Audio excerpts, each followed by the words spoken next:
In this presentation, I'll talk about Lab 5, where I looked at the motion of a skeleton swinging on a rope. The purpose of this lab is to examine the swinging motion of an object attached to a string with stretch. Because the string has stretch, it can be modeled as a spring.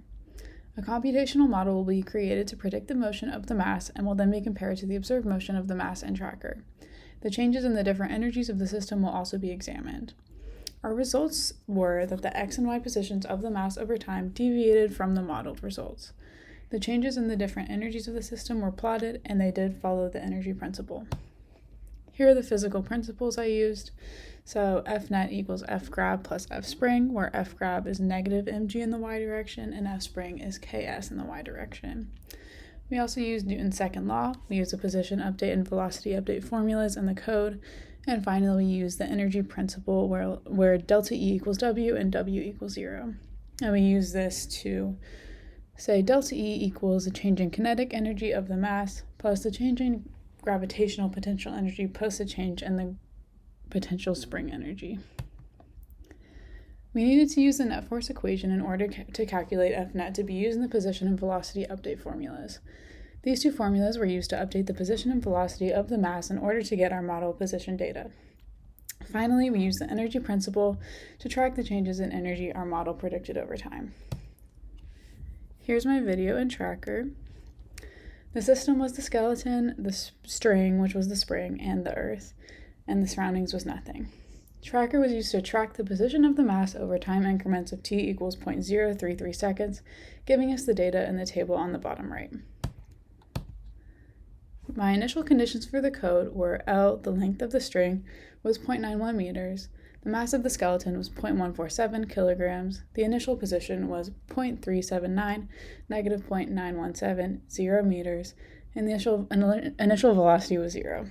The oscillation in the x direction was 1.9 seconds and in y, 0.667 seconds.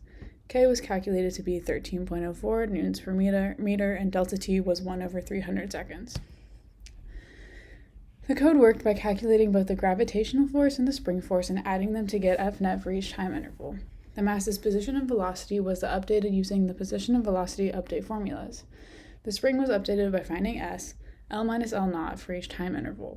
Finally, the following energies at each time interval were found: kinetic, gravitational potential, spring potential, and total.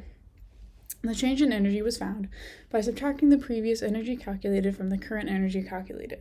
A CSV file of our observed results were inserted into the code to be compared with the position data from the model. Here's the output of my code. The code output 3 plots. The first depicts all of the energy changes found by the model over time.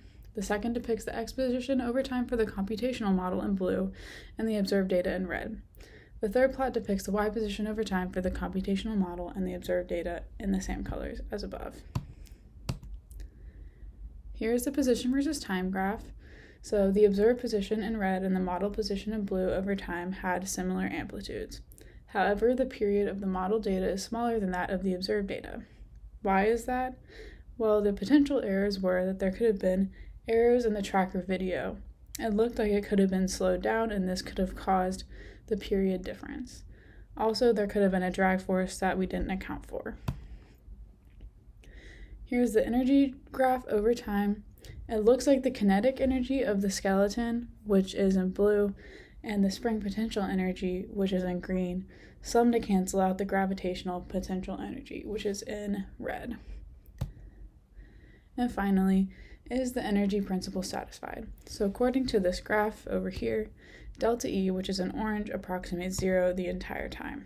Since the energy principle says that energy is conserved, this means that delta E equals 0, so according to the results, the energy principle is satisfied. Comparing the oscillation periods. The oscillation period for the motion in the x direction was 1.9 seconds, while the oscillation period for the motion in the y direction was 0.67 seconds. So the skeleton will complete one period of oscillation in the y direction faster than it will in the x direction.